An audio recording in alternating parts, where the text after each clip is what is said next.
Make sure to check us out on Letterboxd for written reviews. for films that we've done not only on the podcast, but outside of the podcast too. Links in the description below.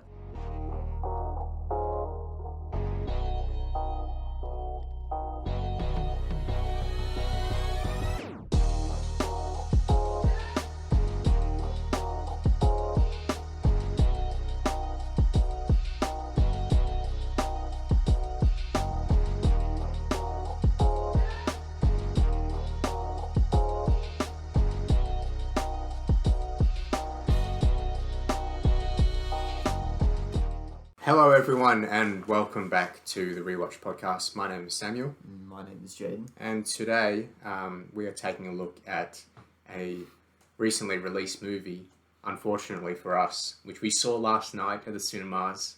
Release opening night. It was opening night, Yeah. was it? I think movies come out on Fridays, don't they? Oh, Or is it... they come out. I think music's Fridays. Movies are Thursdays. Oh, okay. So, second opening. And we regret it, I think. But then Yeah. again, we would have seen it either way. Yeah. Halloween Ends is what we're talking about today. Okay? So, before we get started, the Rewatch podcast, it's a podcast where we talk about a certain film and discuss whether it deserves a rewatch on you. You can find us on YouTube, Spotify, Apple Podcasts, or any other place you listen to podcasts. If you enjoy the show, chuck us a like on the YouTube video, it'd be much appreciated. Halloween Ends, Jaden, what was your expectation going into this movie? I think we're fairly different. I didn't enjoy Halloween 2018, so not the original Halloween, but the reboot. I think there's been 3 movies called Halloween, which is just ridiculous. Didn't like that. I just absolutely hated Halloween Kills. I thought that was terrible. And then obviously it's a whole different scenario with Halloween Ends. And we were having a bit of a chat after the movie finished, and I think it's a pretty clear consensus from both of us that this movie makes Halloween Kills look like an absolute masterpiece. The Godfather, Yeah. as somebody has said. Yeah. Yeah, I think retroactively it makes Halloween Kills look like a great film. Yeah. At least from remembering back. Yes. To just being entertained. Yeah. Because we watched the first Halloween movie, the 1978 classic. What were your thoughts on that movie? Loved it. Yeah. Absolutely loved it. Does a lot right, which I think we'll get into later on, but namely, like, suspense in that movie is just, like, superb. Like, it's done so well. And, you know, the cinematography captures that, and how they, you know, you can't always see Mike Myers, which is, you know, that's who Mike Myers is. That's terrifying, isn't it? When you can't see something. It's like, you know, the best shark movies, like Jaws, for instance. So much of the horror is built into the unseen. Right? Yeah. You don't know where the shark is, Yeah. but you know it's nearby. That's the scariest moment. It's not when the shark jumps out of the water to try and eat your head or whatever. It's the slow build-up of knowing that something is down there, but you can't see it. You don't know where it is. Yeah, yeah. And I think it's pretty clear that whoever was involved in this movie just doesn't understand that. I can't really remember the previous 2 movies, but I think they were pretty average in terms of capturing Mike Myers as well. Essentially what we're saying is that nothing comes close to the 1978-ish Halloween. Yeah, that's correct. Yeah. Yeah, I've heard that the sequel, the direct sequel to the 78 one, isn't that bad. But then it kind of fell off the rails from there in terms of the original, you know, the old Halloween movies. Yeah.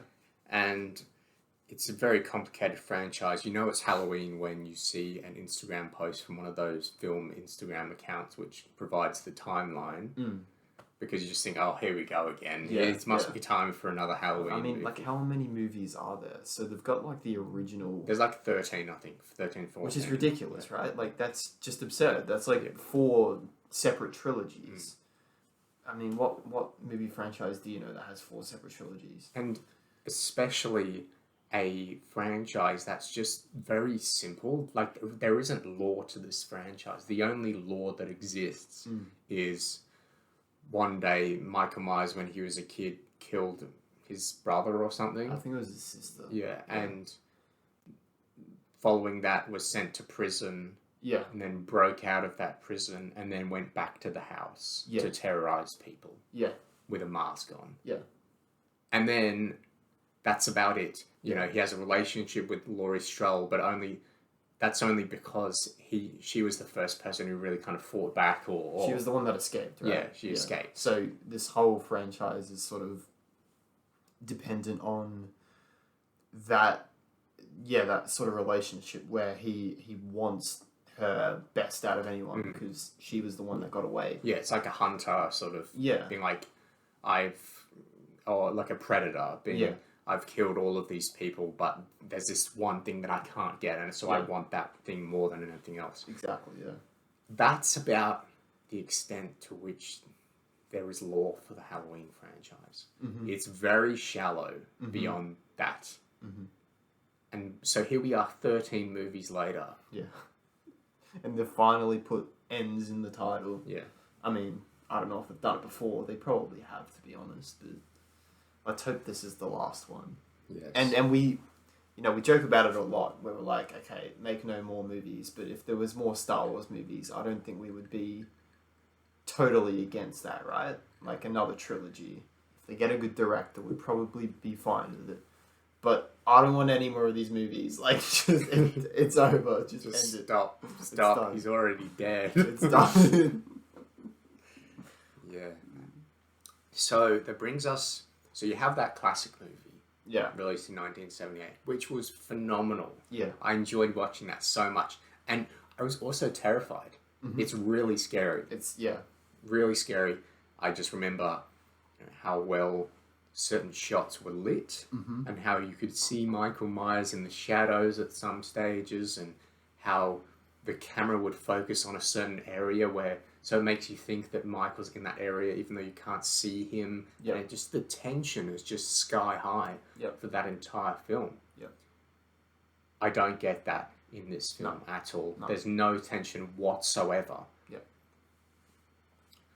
Let's go to the 2018 Halloween movie. Yeah. It's kind of like a soft reboot, legacy sequel kind of thing. Force Awakens-ish. Yes, exactly. Yeah. Like, the same sort of events play out. It's just everyone's a bit older. Yeah, with new people in the mix. Yeah. So, what do you think of the 2018 film? I like to bag on it a lot, but it's bad, but it's nowhere near these other 2 movies bad. Like, it made me disappointed, but at the same time, it was kind of enjoyable. It was, better word, bearable. Yes. Yeah. So I think it did a lot of things right, the 2018 one. I think, from my recollection, some of the jump scares were pretty good. Some of the set pieces were also pretty good. But overall, I just kind of felt a bit disappointed. And I mean, coming straight out of watching... Did we watch the 2018 one first or the original? I think you may have. Yeah. I hadn't seen the 2018 version until after. Yeah, so I watched the 2018 one first, and then we watched the original like on Halloween or something. And then I think we rewatched, obviously, all 3 from there on out. Or you might have watched the 2018 one by yourself. Yes, that's correct. Yeah. And then so the 2018 one I thought was moderately enjoyable. Terrible movie, just from like some logical flaws and not very strong characters, but was interesting to watch them sort of Force Awakens it, The Force Awakens, if you are drunk or, you just don't care and you sit down and watch The Force Awakens, it's fine. Yeah. Right? Yeah. It's entertaining. It's fine enough. Like, there's bright lights on the screen and you just enjoy it for what you're seeing right in front of you if you don't think about it. So that's sort of how I felt with 2018's Halloween. Mm-hmm. We went to see Halloween Kills. Yeah. Which I think was advertised really, really well, with Michael Myers sort of coming out of the burning house and just murdering everyone. Mm-hmm. It was the film that had the most kills. Yeah. And I personally think that it was a really, really well-paced movie, only because it was kind of from Michael's perspective, and you just see him go essentially from door to door and just murder these terribly written characters, and there's just something so satisfying about that. Yeah, right. I get what you mean. I still hate the movie, and I think you hate the movie as well. I hate the whole evil dies tonight. Yeah. Yeah. You know, the human aspect, but that's what I mean. Like, they're terribly written characters. Yeah. But Michael Myers, because he doesn't say anything and doesn't do anything ridiculous up until this movie, Halloween Ends. Yeah. He's just going door to door in Halloween Kills, just killing people, and that's entertaining to watch. Yeah. And the kills were good. Yeah. The kills were gory, and it was, you don't even know these people. You'd have a few lines, and you think, oh, that's a cheesy character. Yeah. And then I don't want to see any more of her. Oh, Michael's dealt with her already. Yeah, Fantastic. Yeah. Okay, let's go to the next house. You've got a thing for that, right? Like, I can imagine, like, Great White, right? Like, that had terrible characters. Yes. But you like that because it's just some external force that's killing these basically nobodies. Yes. That have no characters, like, background or anything. Yeah. And sometimes the well-written horror movies do that, where you know, there'll be a certain character that you just hate. Like, maybe it's a high school sort of jock who treats his girlfriend like crap. Yep. And you know, he just treats everyone like they're below him. You're just thinking, oh, I can't wait till this guy gets murdered. And then he does, and it's satisfying. It's satisfying to watch. Yeah. Whereas with this franchise, especially Halloween Kills, I automatically despise every character because all of them are unlikable and poorly written, except for Laurie Stroll. What's her name? Jamie Lee Curtis, her character. Yeah. That's the only one who I can ever get any investment in. Yeah. But the rest of them, I'm just happy to see these people just get murdered by Michael Myers every 5 minutes. And that's what Halloween Kills was. So I enjoyed that. Yeah. I think... Not a good movie, though. Not a good movie. Let's keep reiterating that. Yes. Because I think we need to. Yeah, but like general consensus, we think the movies are pretty bad, but the first two are at least kind of enjoyable in terms of, you know, they had something going to them. Yes. Whether it was just ridiculous kill sprees by Michael Myers or, you know, decent cinematography and decent set action pieces in the first movie. But let's get back on track and talk about Halloween Ends, because this movie, it was pretty much doomed to fail from the ending of Halloween Kills. Spoilers, if you haven't seen Halloween Kills, Michael Myers gets like stabbed in the back and shot in the head like 50,000 times and he lives. Another disclaimer as well, we rocked up to the movie late, so we don't actually know what happens in the first 10 or so minutes. We're guessing nothing happens. But I don't think there's any Michael Myers. Yeah. I think it's... Yeah. We'll get to that. But how did they explain the end sequence in Halloween Kills? Did they just not explain it? I don't think they do. Yeah, that's crazy. I mean, they may have. Yeah. They may have done a short flashback. We may have missed that. But... Regardless, it doesn't help the movie's cause. It's still a bad movie. Oh, certainly. A very bad movie. A terrible movie. So, let's just quickly... Would you recommend this film to someone who has not seen it? And if so, what part of the Halloween franchise would you recommend?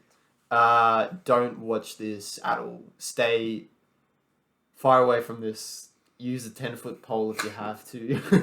Use a pitchfork. Yes. Stab him it's with not going to work. But, a rake. skip the whole reboot franchise. Honestly, skip the whole franchise apart from the first movie. Yeah. Watch the first movie and you'll be fine. Yeah. It's not like Scream. You haven't seen Scream, but it's not like Scream where, as it goes on, there's sort of like pretty good movies, towards the end. This whole franchise sucks apart from the first movie as far as I'm afraid. Like, I haven't seen anything past Halloween up until the reboot Halloween, but I don't feel like I have to. I've seen a clip.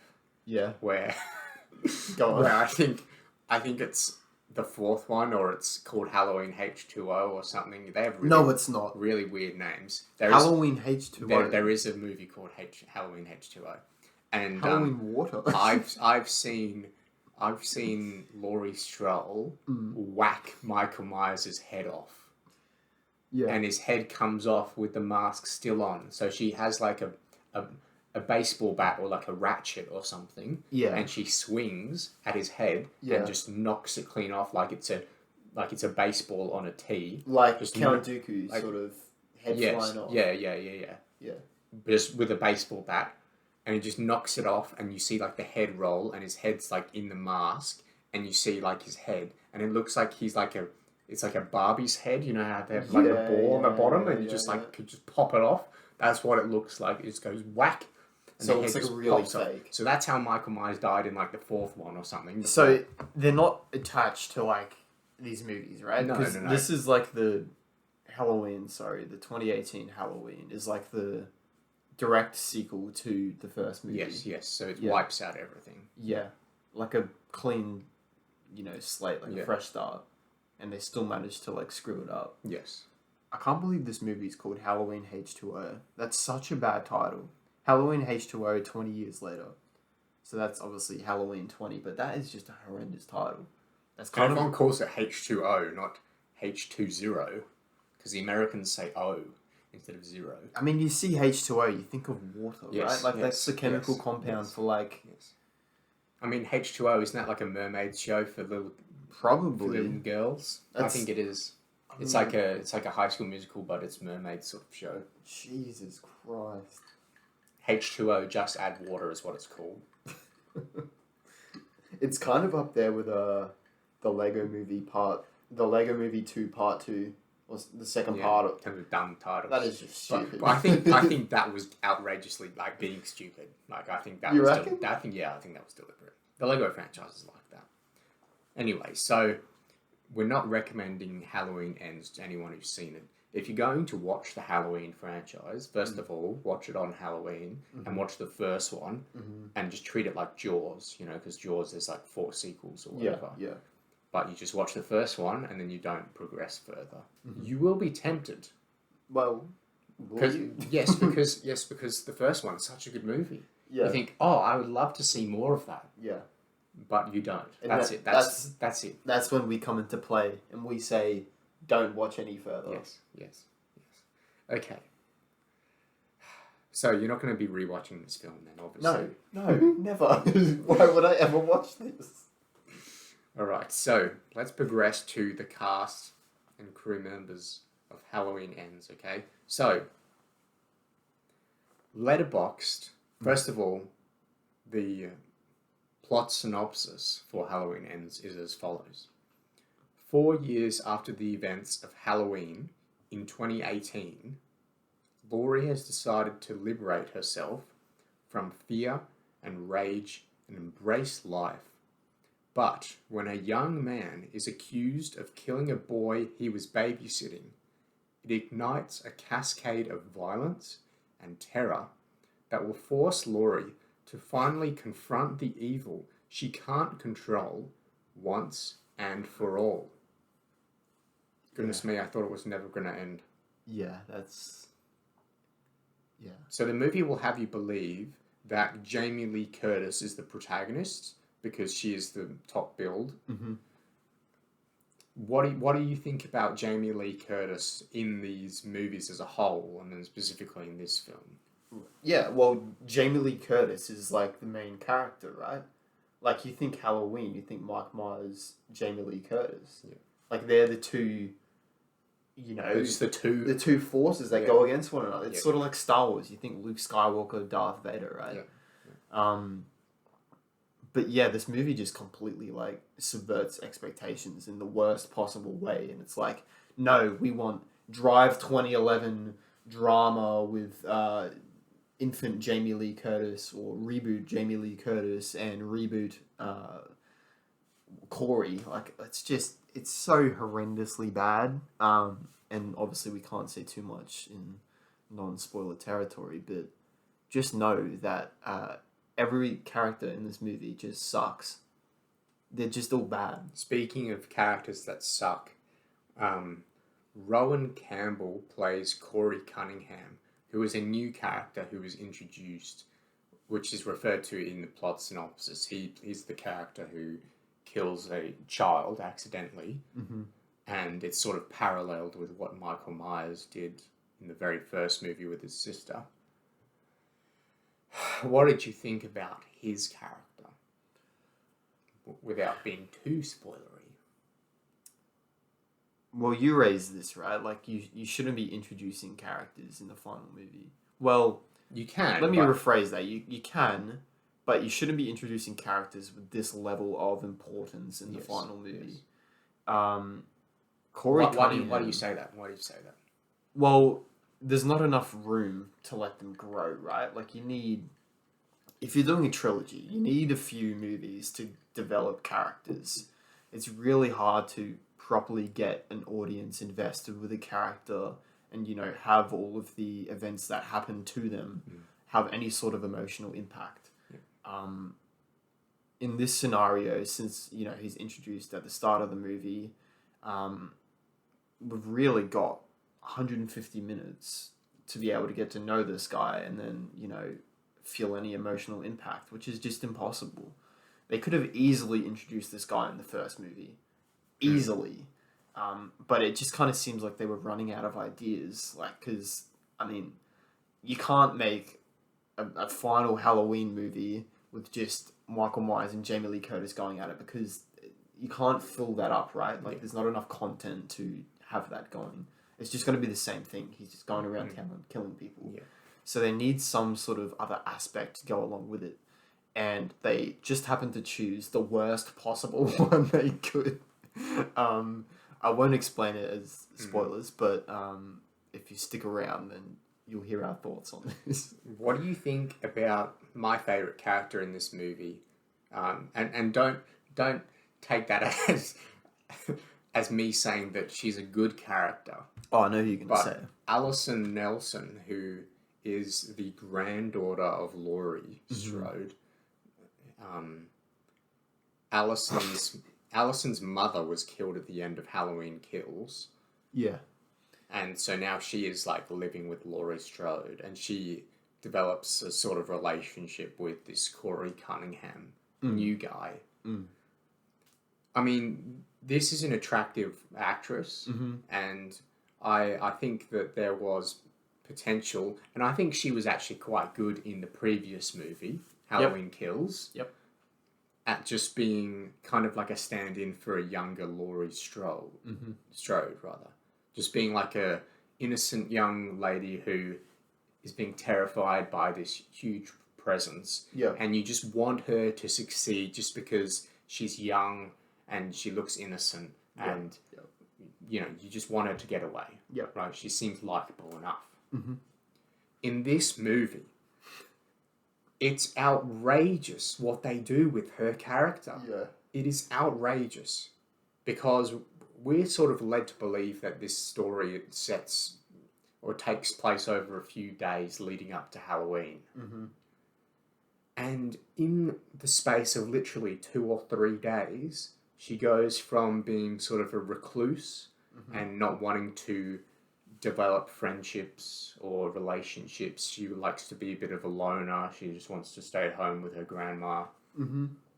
To being like this wild teenager who's in love, and she's not a teenager. She's like a nurse, probably like early 20s. Yeah, yeah. I'd say even mid-20s, late 20s. Oh, you reckon? It's 4 years after. I mean, she was like a teenager in Okay. Born kills. Okay. She's So probably early 20s. Yeah. So she's like a young adult, essentially. Yeah.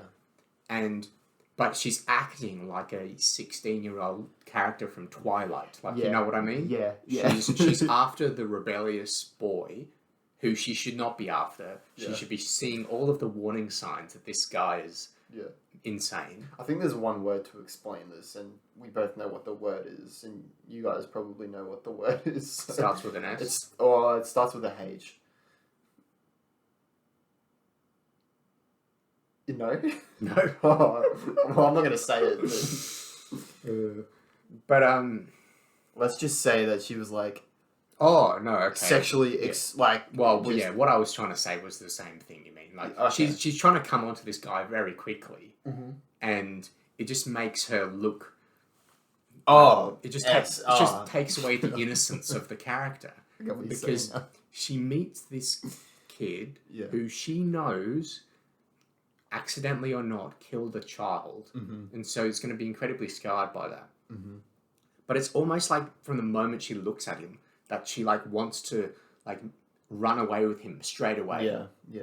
And there's just this from the first scene they interact. She's all over him. Mm-hmm. There's no even like romantic build up. Yeah. And a lot of the movie is invested in this stupid love story. Yeah. Most of the movie. Yeah. Yeah. And it builds up. Like it doesn't build up. Yeah. There's no build up. It just happens. Yeah. She's so into him straight away. Yeah. And then they go from that scene to sort of acting like they've been a couple for a few years. So I said to you in the cinema, if you're going to set this couple up to be, to have their relationship come into the events of the movie, why would you set the relationship up in the movie itself? Why not just say they've been dating for 2 or 3 years already? Well, it's because they didn't have enough content, right? Like, that's it. Yeah. That has to be the reason. Yeah. The reason this movie is 150 minutes is because... Well, remember the last one was a lot shorter. The last one. I don't know. I don't think it was. I could be wrong there.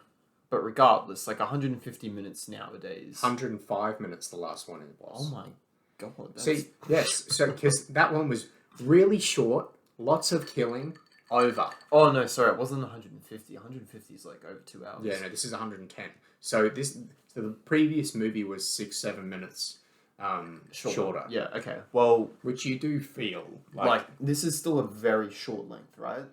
Like an hour. Didn't feel like it though. Didn't feel like it. Yeah. I felt like it was a feature length film. The last one felt really short. But what I'm trying to say is, nowadays that's a really short runtime. Yeah. And it's clear that they didn't have enough stuff to fill up this movie, so they're like, okay, we have to put something in there. Let's just put this build-up of this relationship in this movie for no apparent reason. Jeremy Johns said in his interview, which I thought was a really good insight, what if someone from that sort of production rang up a romantic comedy writer and said, hey, you know that script that you haven't been able to get made? Can we just borrow the first half of it? And we'll just make that, because we don't have, we have the end of our movie sorted out. Because obviously we're going to have the confrontation between Michael Myers and Laurie Strode. Yeah. Because that's what this has all been building Strode, to. Isn't it? Strode, yes, that's right. And we're missing the first half of We're missing like 5/6 of the movie. Yes. We need the whole movie, essentially. Yes. So we're just going to chuck in the romantic. And then we'll just play it off as a Halloween movie. Yeah. Yeah. And we'll just put some pumpkins around. And we'll base it on Halloween, so they know it's a Halloween movie. Yeah. Yeah, honestly, that might be true, which is sad. I know, it's a really good insight, and it certainly could have happened. Yeah. But, yeah. Anyway, so, other cast members, I mean, I recognise the Doctor, played by Will Patton. The character's name is Frank Hawkins, the older guy. Yeah. I recognise him from the previous movies, and, he was a wholesome presence, I guess, but he only had a few lines, so... Probably would have been better to focus on him than this new adolescent teenage boy, but whatever. Okay. Let's talk about the visuals. What did you think in terms of cinematography, in terms of like the sets and... Well, that's what I'm trying to think back to, right? Like, there's nothing I can remember about this movie. It's just shot like a TV show, like a drama, like a TV, like a kids drama. Yeah. There's no style. It doesn't look like a film. You know what I'm saying? Like there's no memorable stuff going on. Yeah. If you can say to me, do you remember, or if you can ask me, do you remember one shot from this movie? I can't tell you. I remember one shot, and it's just ripped from it. Yeah. And it's the shot of the circular cave. You know what? That's the one shot I was just going to say. Yeah. Where it's like looking out of yes. Yeah. And so it's like you're in the cave looking outwards. Yeah. But that's just straight from it. Yeah. Like, I remember watching that in the cinema yesterday. I do remember that. And thinking, oh, this reminds me of the first It movie when they're all in the sewer. Mm. Or when the clown's in the sewer and you're in the sewer as well. Yeah, and it has that sort of distorted, like, camera effect. Yeah. Where, like... It's, like, moving in slowly. Yeah. Wow. So, like, the only That's good crazy. shot is ripped off from something else. The one shot that we can both remember. But even when Michael Myers does eventually come on screen, which we will talk about because that's a huge part of why this movie is such a steaming pile of garbage. When he does eventually come on screen, it reminds me of Darth Vader appearing in the Obi-Wan Kenobi Disney Plus series. Mm-hmm. There's no intimidation factor. There's something that's missing. Mm-hmm. I want that's missing. The character just being on screen. Yeah.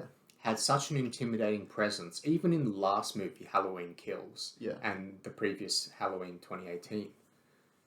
That when Michael Myers was around, you knew about it. Mm-hmm. You could feel it. The tension was high.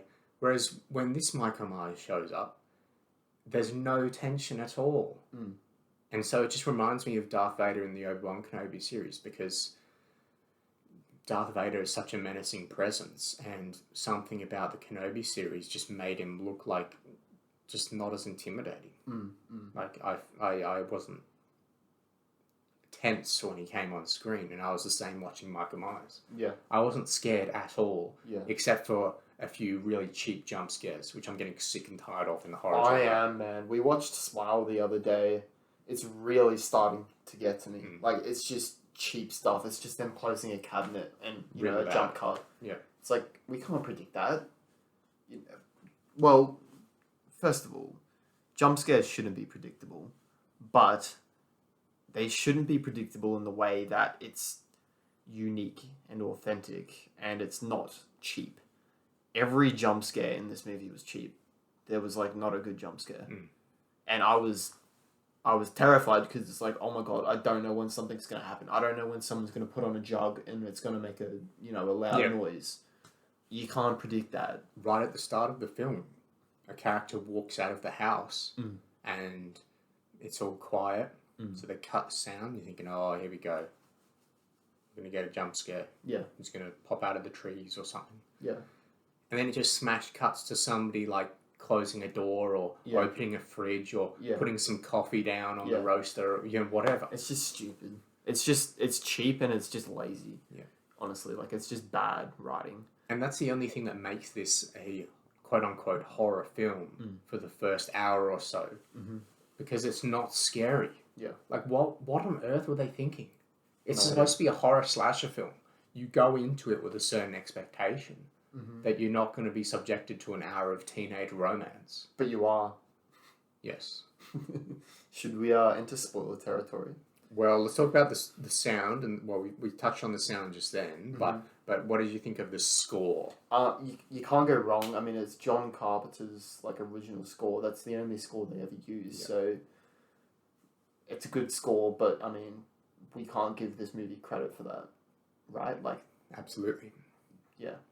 That's the 1978 score with a few extra elements. Yeah, with a bit techno things. It's just been Michael Giacchino, yes, that's a great word. I love that. I'm going to use that one. It's just been Michael Giacchino. And then when something previously iconic has been made more iconic, it's been Hans Zimmer. It's been Hans Zimmer. It's like when he takes the Bond theme and then he does his... It's been zimmered. Yeah, it's been zimmered. Goodness me. Okay. Well, let's get into some more detailed thoughts then. Let's enter spoiler territory. Where do you want to start us off? Michael Myers dies. At the end of the film. At the end of well, does he? Does evil ever die? Yeah, I just wanted to kick this off before I forget. I really need to mention this. There is this like reoccurring thing that they've been doing since the second movie, where they've tried to paint Michael Myers as this sort of spiritual entity. Terrible idea if you didn't realize. They really set themselves up for failure in the second movie. Like, you can almost think about it, right? Like they went way too far, and they're like, "Oh my god, we can't go back from this." So yeah, I mean, I remember us sitting in the theater watching Halloween Kills. Yeah. Watching, Michael Myers, who is supposedly just a human man. Yeah. Who is just disturbed, likes killing people. Yeah. Like, those people exist, right? Yeah. So that's interesting, and it works really well in the very first film. And it worked well in Halloween 2018 because you just think, this guy's just a lunatic and he likes killing people. Yeah. So let's just see what he does. Yeah. Like, I'm invested.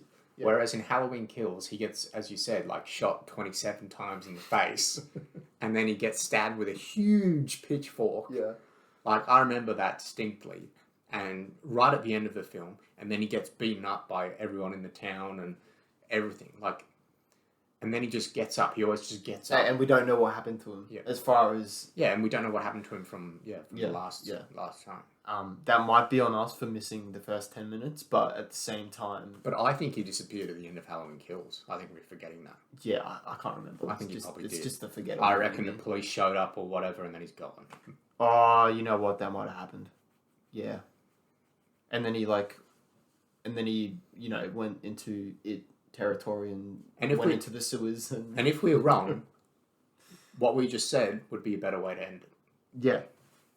Yeah, pretty much. So... But anyways, so this whole spiritual entity thing they've got going on, right? Like, it's just mind-boggling. Like, the thing that made the first movie so good, and the thing that makes horror movies so good for me, and the reason I'm scared of horror movies, is the realism aspect of it. Yeah. I'm like way more scared to watch a Halloween versus a Conjuring or something like that. The Meg. Yeah, well, it's never going to happen, instead of like Jaws. Yeah, that's you want like a huge, big dinosaur shark. Yeah, or do you want just like a really big shark just showed up and started eating people? Yeah, so you would think like the Meg would be scarier because bigger stakes, it's a bigger shark, it's scarier. But the reason that Jaws is so much scarier is because it could happen. And that's what makes the first Halloween or at least so it makes good. you believe that it could happen. Yeah. Yeah, and that's why the first Halloween's so good, is because it's just a regular dude who's, enjoys killing people, and that could happen. But this whole entity crap that they have is just, it's so atrocious. And they made like Laurie like this sort of novelist where she's like writing like her life events. Just retelling the movie again. Yeah, and then a bunch of exposition at the start, by the way, like absolutely terrible exposition. Like saying, previously on the Halloween franchise, I was an 18-year-old child. Michael Myers came to my house. I escaped. And then 40 years later, he came back and I escaped again. Yeah. And then he went on a rampage and killed a lot of people. But now he's disappeared. It's just like catch-up time. Like, I was sitting there watching it, I was like, yeah, this is just for people that haven't watched anything. Yeah. But I think they do that every movie. I don't remember. I think they did. Because remember we had the flashbacks in Halloween Kills? Did they? Yeah, because they used old footage in Halloween Kills, which they did again in this movie. They love doing that. So they love catching people up. This is still bad. But like you see like Laurie Strode like writing like this novel, and she's like changing the word he to like it. And then she changes it to like evil, and it's like, oh my god, this is like bad. Like, it's supposed to be like this really deep thing. Yeah. Where it's like, actually, he's not a real man. He's spiritual. He's the personification of evil. It's like, no, I can see him. He's a man with limbs. Yeah. He went to prison. He has a name. Yeah. He had a family. Yeah. If he can go through a meat grinder then he's a man. That's exactly right. But on that point regarding this sort of, they were hinting at a lot at the start, like Michael Myers is this evil thing, and they hinted at it in Halloween Kills, like it's sort of like this infection, like it's infecting the town with evil, and Michael Myers has become more than just a man or whatever. Doing that sort of like supernatural, psychological, fantasy sort of stuff, putting those elements into a horror movie is not necessarily a bad idea. For instance, The Night House, one of my favourite horror movies, is a completely ridiculous sort of, I don't know how you would describe it. There's some paranormal stuff going on. Like paranormal, spiritual, that sort of stuff. That's okay. The only problem, and even when we went to see Smile recently, I thought the most interesting part of that movie was the spiritual elements. However, this franchise is not. It's a slasher. It's not. I was just gonna say that. I was gonna jump in and say that if you weren't going to. It's not a. Let's watch a horror movie that has more to it. Right? Yeah. There's not like an underlying message. There's not an ambiguous thing. Oh, was it all inside her head? Or, is this thing even real? Or, is this actually what happens after we die? Or, something like that. You know what I mean? Whereas Halloween is just, there's just a madman and he's just killing people and it's fantastic. If you do it right. The word you're searching for is like elevated horror. Like it's got something else going on in like the background that makes it, more interesting. Yeah, or makes it like Oscar worthy. Yeah. Like you're never gonna see any slasher movie just at the Oscars. Yeah. So that's like why like Get Out and like all of Jordan Peele stuff is like elevated horror where it's got like some underlining sort of message behind it, like racism or whatever it might be. There's like nothing going on here. Like it's well, at least in Halloween, it's just a man that kills. And then they tried to introduce some sort of stuff, but then they didn't even go all the way with it. Yeah. But even if they did go all the way with it, it wouldn't have been good. Yeah. Because that's a departure from what this franchise is supposed to be. Yeah. It'd be like if somebody rocked up on a Star Wars movie and just said, you know what, the Force actually isn't real. It was all in their heads. It's actually like a Ready Player One situation. Well, that's sort of what George Lucas did to himself. Like the midichlorians. No, but I mean, like somebody just came in and just completely changed a fundamental part of the franchise. Just said it was like a psychological. And then it had like the balls to be like, oh, it was that way all along. You were just fooled or something rubbish, right? Like it's not along the way Michael Myers develops these spiritual aspects. Like it's either he has it from the start or he's never had it at all.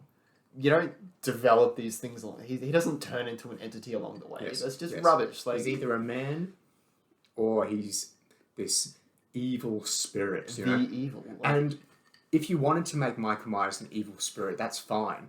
But you can't do it in a Halloween film, right? You've got to make a new horror film because we know the origins of Michael Myers because he was a kid. Yeah. And he went to prison and then he broke out and then he killed some people. If suddenly Michael Myers just showed up out of thin air, maybe he is the devil or some personification of evil, right? But because we know where he comes from, we've seen him as a child, seen what he did, he's just a guy. And so to spend like even 20 minutes being like, ooh, look, his evil presence has made this lady kill herself. It's like, what? Yeah. And then they don't even follow that thread through. Like there are so many threads in this movie that are introduced, but then aren't worked into the main component of the film. So it's not Halloween Ends isn't actually a film because there's no connective tissue between the acts. Yeah. Like the beginning of the movie isn't connected to the middle of the movie, which isn't connected to the end of the me.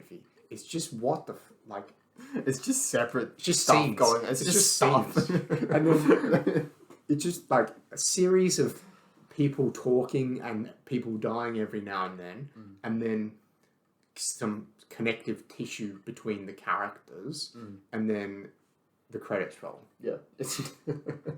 Thank God. You're sitting there after 150 minutes, you're like, it's finally over.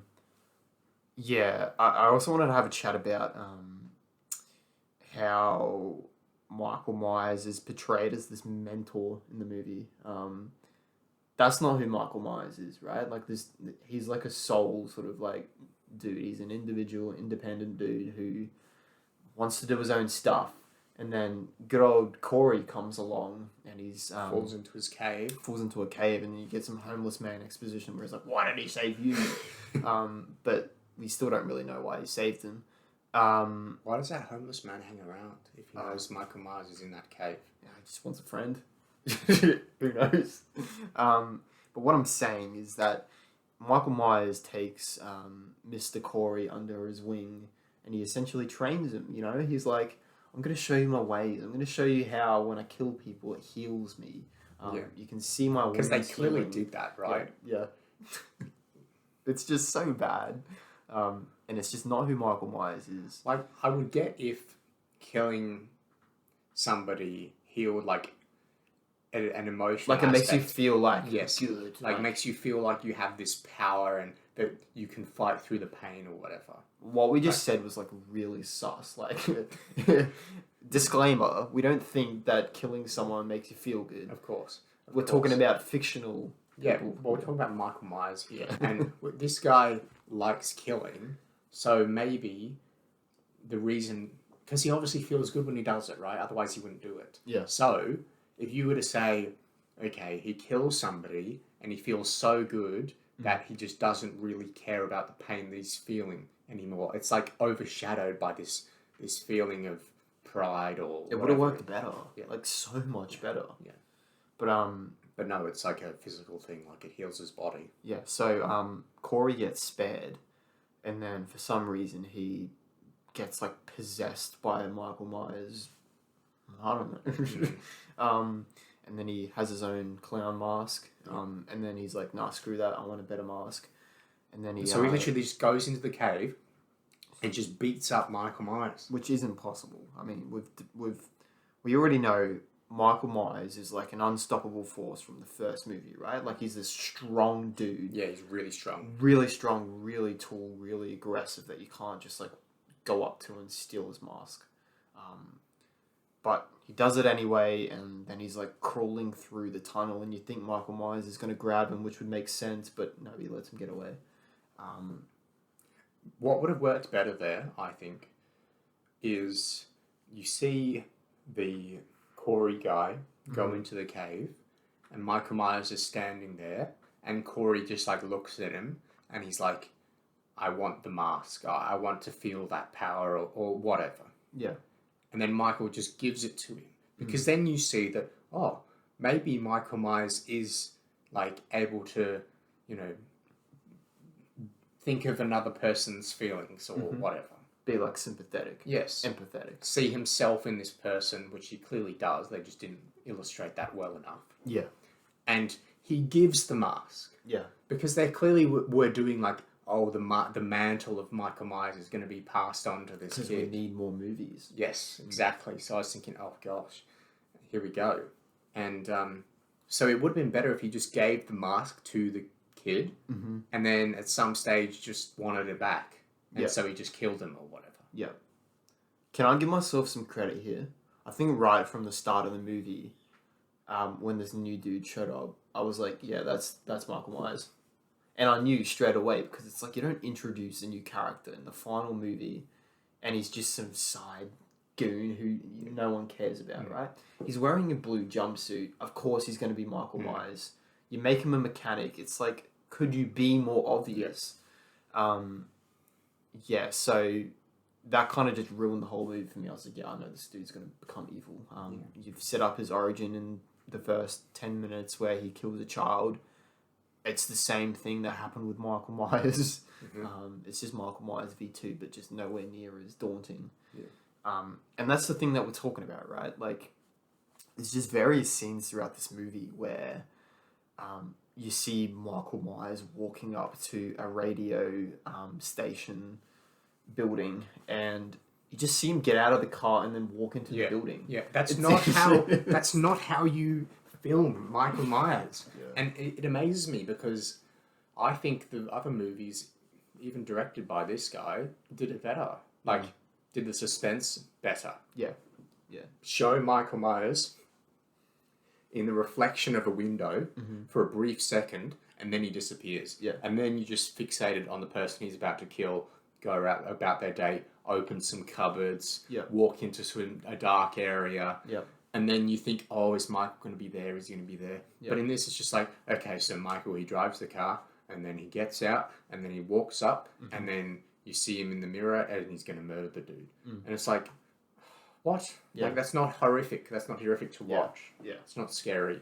It's just moderately entertaining. Yeah. And then there's this other sequence in like this car yard, or like a mechanic's yard, where Michael Myers is like driving some sort of like pickup truck, or I should say a ute. Oh my god, that was really American.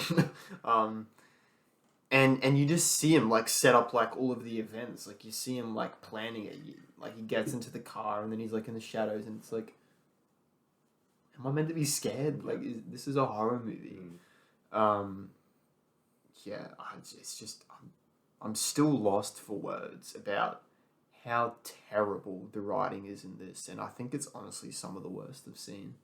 There's a lot of movies out there that I say are like the worst movie I've seen. Like Morbius. Yeah, but at least Morbius had some good writing, right? And Morbius knew what it was supposed to do. It was supposed to tell the origin story for this character, supervillain or whatever. Yeah. And by the end of the movie, it does that. Yeah. Whereas this movie told us, and it's this constant bait and switch in Hollywood that just really angers me. Because apparently the trailers are only use the footage from the second half of the movie, where it's Laurie fighting Michael Myers. Yeah, it does. Yeah. So the trailers give the impression that the movie is just going to be a rematch between those two, which is an interesting premise because we've seen it before and we want to see it again. Why not? Yeah. But it's not what it seems. It's something else. It's Michael Myers V2. Yeah. There's specific scenes in the trailer, namely the one where like you think Laurie's like going to commit suicide, and then she like smashes a pumpkin, and then Michael Myers V2 comes into the room, and she's like, "I gotcha." That sequence is actually shown in the trailer, and you think in the trailer like, "Oh my god, it's like Michael Myers versus Laurie," but it's not Michael Myers. It's just some random dude who no one cares about. And that's what the movie boils down to, is that there's no stakes, no one cares about this anymore because you really stuffed up in the second movie. This was doomed to fail. Like, could you make this any? You probably could make this better, but could you make this a good movie? Probably not. Yeah, I mean, you probably couldn't make it a satisfying conclusion because that was never going to happen. Because this franchise has been going on for so long, nobody expects that it's going to end. Nobody really wants an ending. Nobody's thinking, "Oh, I can't wait for to put all of the DVDs on my shelf and just be like, that's the Halloween franchise, guys." People want to go and see these sort of movies every now and then. Just, I don't know. I kind of feel like let it be over. That's all I'm saying. Oh, yeah, for sure. But I don't think there's any Halloween fans who are like, "Oh, I've been waiting for this movie." Yeah, no one's saying that. Nobody wants to actually see Michael Myers die. It's just like a recurring thing that Hollywood has going on at the moment with legacy characters and sort of wrapping up stories in the 21st century. Like you've got Star Wars sort of did it with Rise of Skywalker. And Jurassic Park. I was just going to say Jurassic World Dominion just came out, which I still haven't seen, but apparently like it's just absolutely terrible. Yeah. Like one of these studios is going to learn that this just isn't working. They just need to give up. Stop rebooting stuff. It's not working. Soft reboots. Because then in 50 years' time, when another studio goes to reboot the reboot, there's nothing left. Apparently the rights are changing over now. So in terms of what? Like the production rights are going to a different production company now. For Halloween. Yes.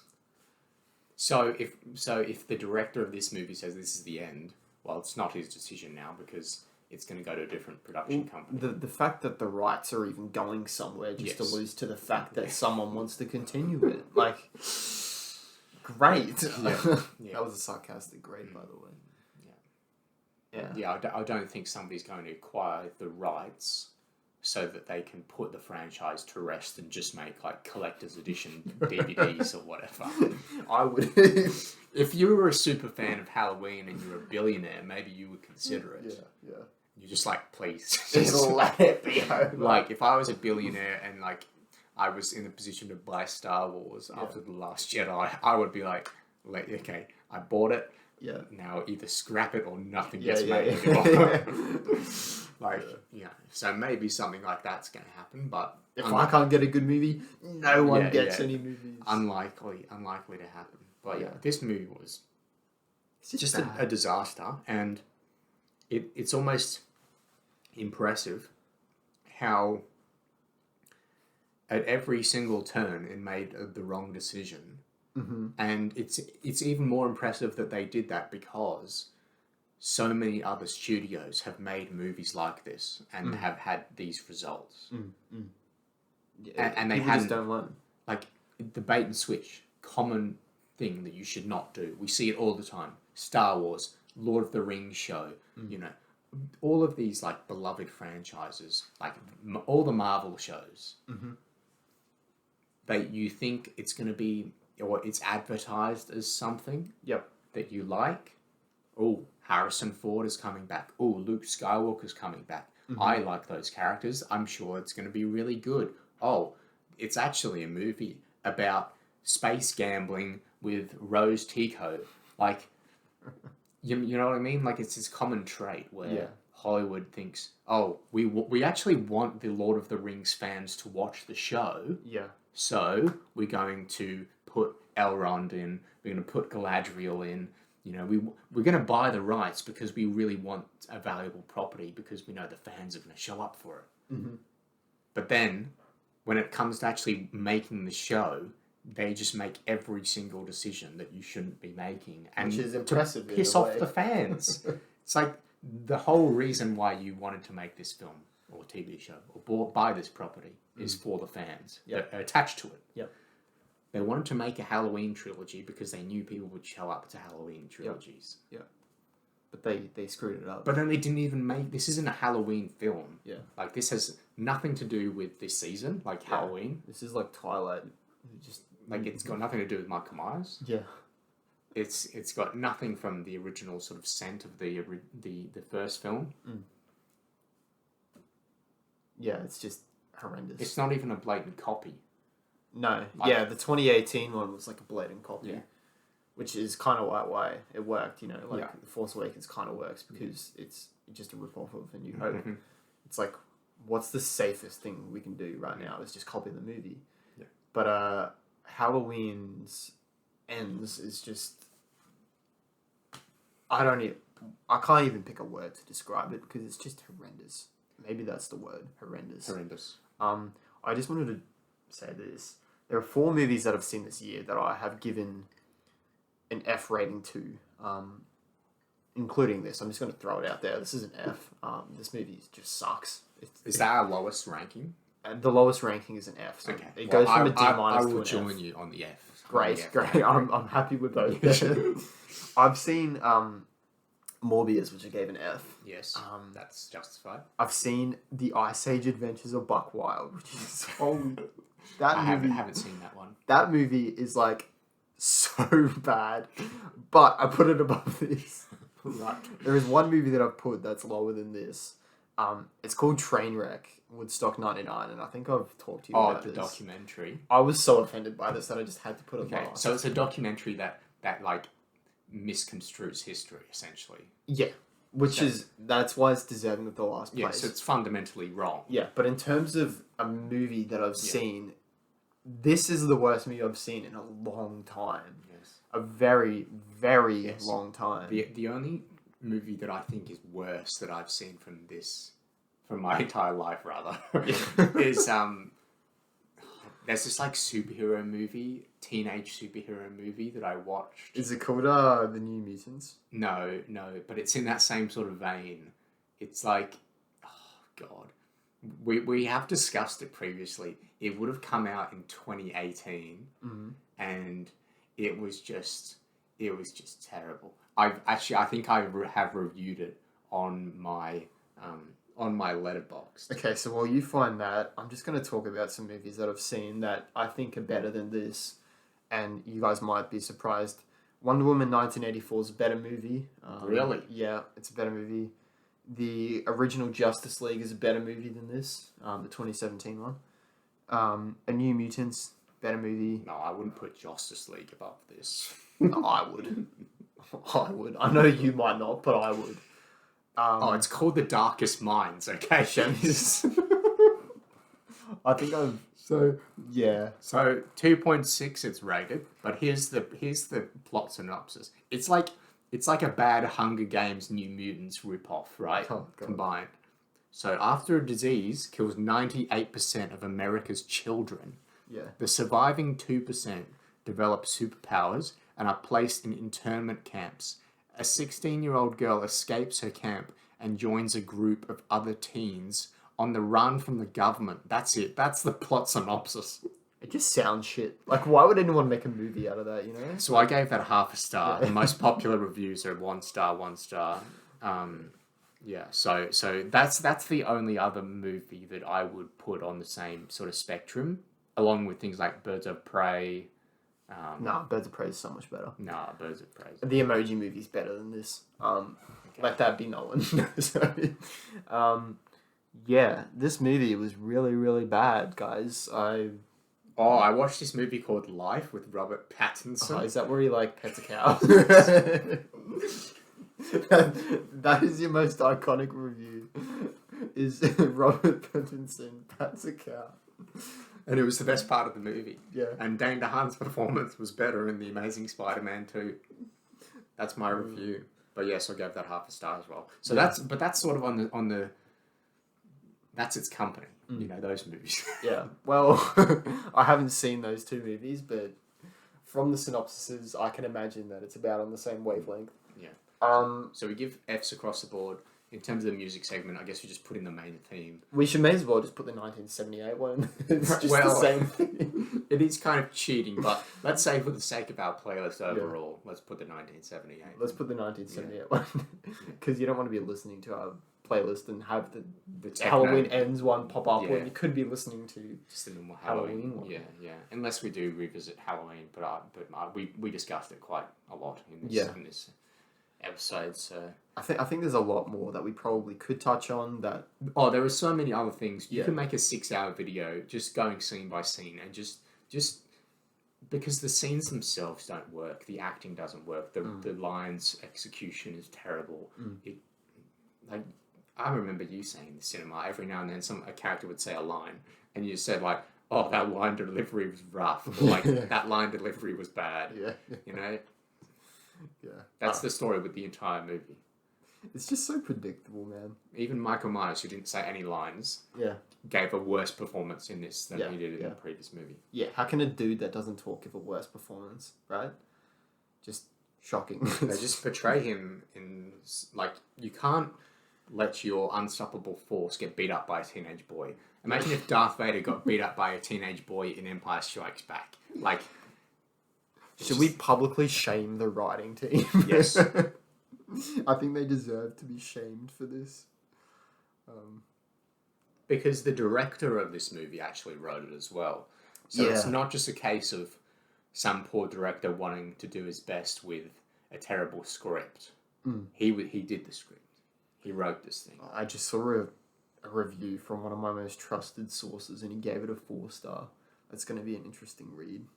I'm sure there'll be some snobs that say, "Oh, this Halloween movie is like the Last Jedi of Star Wars movies." You know, it's not It's daring. It's not a Halloween movie, but if you forget that it's a Halloween movie, it's actually a really good movie. Like how the Last Jedi fans go, oh, The Last Jedi is actually a good movie. Yeah. But it's not a good Star Wars movie. Yep. It's like, well, the Star Wars is in the title. Yep. You wouldn't believe how many producers are involved in this. There's like 10, more than 10. So you've got David Gordon Green, who's the writer. He's directed a few other movies, namely the 2 other Halloween ones, and pretty much nothing else. You've got this dude called Paul Brad Logan. It's his first time writing. Of course it is. Danny McBride, who's written... All male writers. Yep. And that's disgraceful because... And it kind of shows... Like, and I'm not saying that you've got to have a woman on the writing team to do a good romantic relationship or whatever. But they turn that young female character into such a... Like, just a promiscuous, teenage, just unlikable. Yep. Shameful. Yeah. Shameful, sort of, yeah. Yeah, so this dude, David Gordon Green he's got an Exorcist movie coming up, which is another copy of... no. It's like a reboot again. He's just rebooting movies. Wait, is this the same guy? It's the same director. Oh, and it's got the same writing team attached to it. Oh, no. The exact same writing team. Well, at least we know we can avoid that one. Okay, don't see The Exorcist in 2023. Yes. Let that be known. But essentially what I'm saying is that the writing cast are like... They haven't done anything previously. They're nobodies. Yeah. Why do people keep employing these people? Probably because no one else wanted to do this. No one else wanted to write it. Yeah, that's right. That's right. But how many of them wrote the previous movie?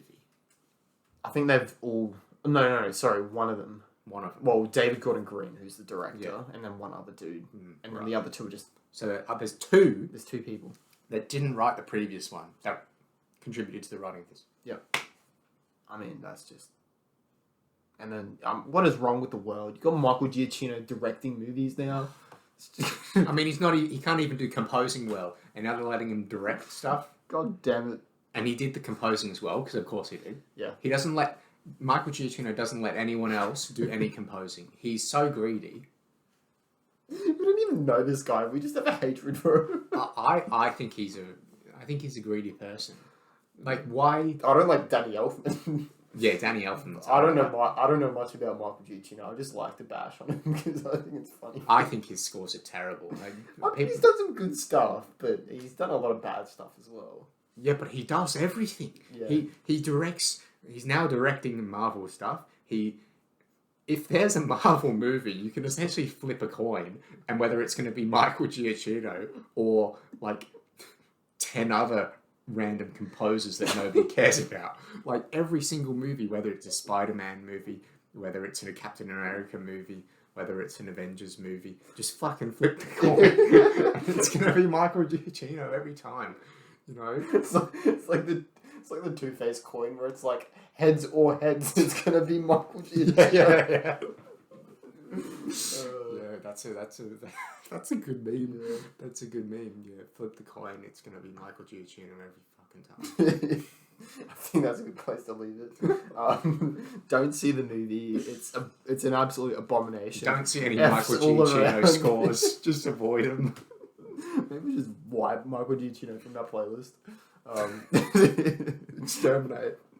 Yeah. F's all around across the board. Absolute fail of a movie. Yeah. Don't watch it. I hope this podcast was more entertaining than the movie itself. It's about the same length. Is it? No. Yeah, we're getting there. We're getting there. We did it's 30 minutes or so. Longer than Halloween Kills. Alright, we'll leave it there for today. Thanks very much for listening. We hope you enjoyed, and we'll catch you in the next episode. Bye.